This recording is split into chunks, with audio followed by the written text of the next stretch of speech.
This is your Minnesota-Nebraska preview 2025. It'll be Friday night here in Minnesota. And, Nebraska hasn't beaten Minnesota in a number of years. We've lost way too many games over to them. And I'd like to say that really the reason we've lost all those games is because we weren't as physically dominant as Minnesota. PJ Fleck at Minnesota has made a living off of running the ball, being physical in the trenches. And, he gets a lead and he runs nickel duo 38 times a game. He moves the chains. He keeps possession of the ball. And every once in a while, he'll throw a surprise at you, like a, wildcat pass or some kind of play action.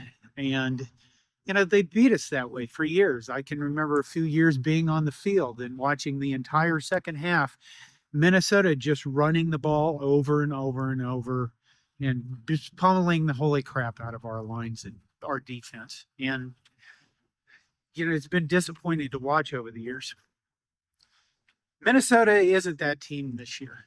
They don't have, listen, I live in a household with a Minnesota alum, my youngest son, who I call my rotten son because he went to Minnesota. And, my wife likes Minnesota. She likes watching Minnesota sports. So I've watched the Gophers pretty much all season. What I could tell you is they're not the team they used to be in previous years. So there's a very good chance for Nebraska to beat the streak on Friday night. We will be wearing surrender whites because Matt Rhule likes to tempt fate, I guess. And this entire week, a whole week, everywhere the conversation had been is about Matt Rhule going to Penn State. And honestly, I think that's probably a big factor in this game. I'll get back to Minnesota in a different, my mind is going over here. Can Nebraska avoid those distractions? We just got to 5-1. We're one game away from bowl eligibility. That's always been a big deal in recent years. Can we avoid the distractions of this? And, this is a real kind of testament to this coaching staff to have their team ready to play, have their crap together, and to show up Friday night and start out the game with a winning edge. I don't think we're in danger of being beat up in the like we were in the last few years, in the trenches, because Minnesota, like I said, just isn't the team they've had in the last few years. They're throwing the ball 60% of the time.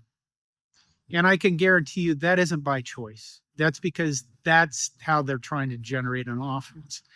Their offensive line is just not as physical. It's not as good as opening holes as they used to. They do have Darius Taylor for them as their starting running back. He's not their leading rusher, but he is a very good back.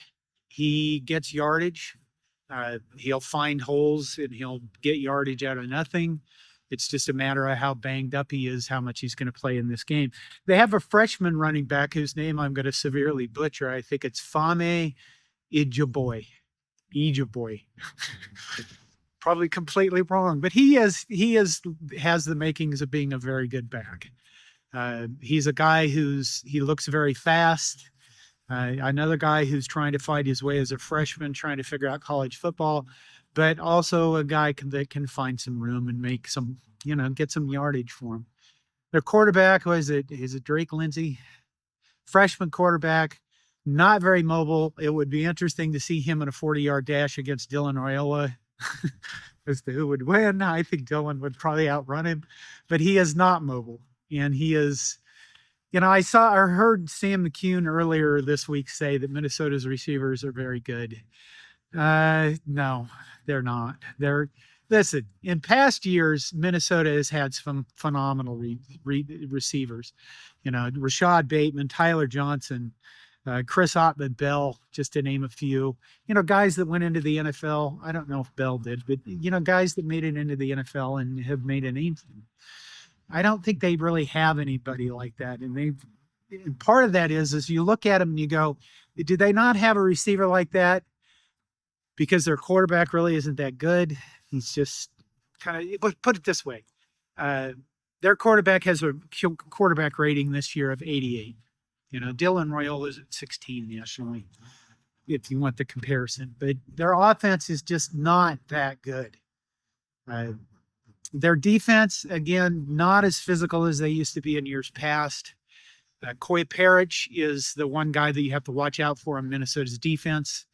And he is a superstar. I mean, he is a very, very good player. He won the game for them this last week against Purdue, 27-20, by having a pick six late in the game. So Nebraska should know where he is on the field.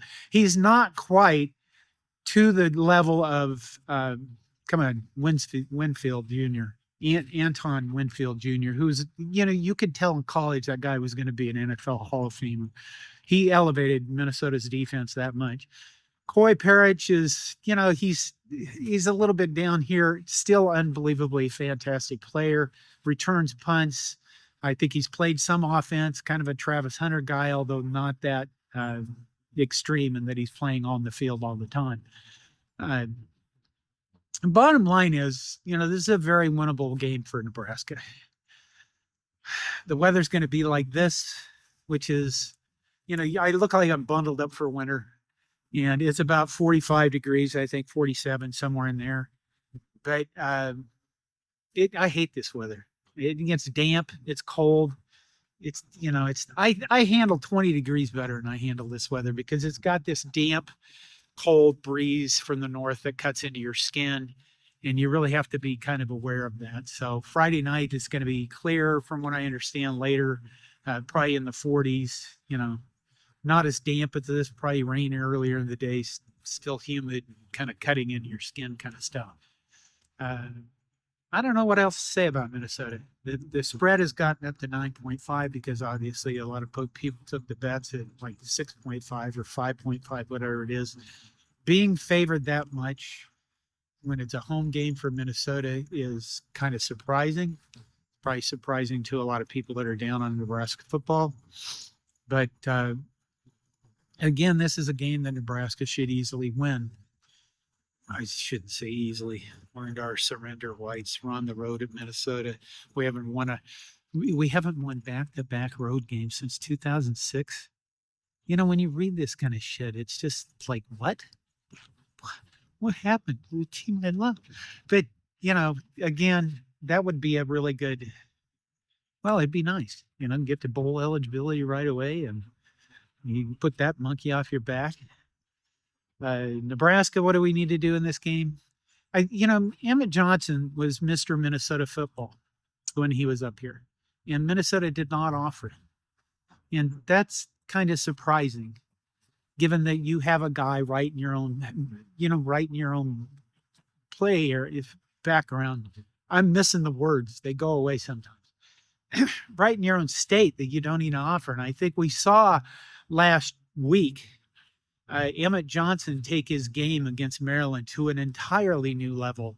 So it's probably going to be really exciting to see what Emmett Johnson can do against his home state, the team that didn't offer him. I can't imagine he's just a little incentivized to play well, and I think our receivers, I think that our offense will be fine. I think our defense will be fine. Now that I've said that, watch Minnesota come out and run for like 350 yards. But it should be a good time on Friday night. On normal Saturdays for a Minnesota game, you go out, go real early and, walk around and talk to people, go to some events or some gatherings, things like that. The fact that this is on a Friday night up here kind of sucks because I'm going to be going with members of my family who aren't going to be able to get off work like at 3 p.m. They actually have to work for a living, that kind of crap. So probably just go right to the game, yell at people, yell at the teams, hopefully watch a Nebraska victory. There you go. I think that's it. A Minnesota preview. Minnesota's in an interesting situation.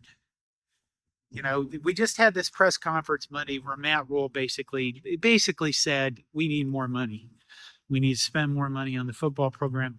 And he's not wrong, given that, Ohio State's way the hell up here. Texas Tech is way the hell up here. And where's the money going to come from? I think Minnesota, they don't have that same level of, we need to do this. I think they want a football team that's going to play well and isn't going to be embarrassing like they honestly were for years. And they just don't have the NIL money or the money that everybody else is going to put into their sports. Probably because they're more worried about academics here in Minnesota, which, I don't blame them. This kind of gets forgotten, stuff about how much money you're going to spend on something. I don't know if I have anything else to say about Minnesota. I think they're a good team. I don't think they're as good as Nebraska is right now. And this is our chance to break that streak. So there's my thoughts on Minnesota, Nebraska, 2025. Hope you're all having a good week. I look like I'm bundled up to go into the Antarctic. Take care.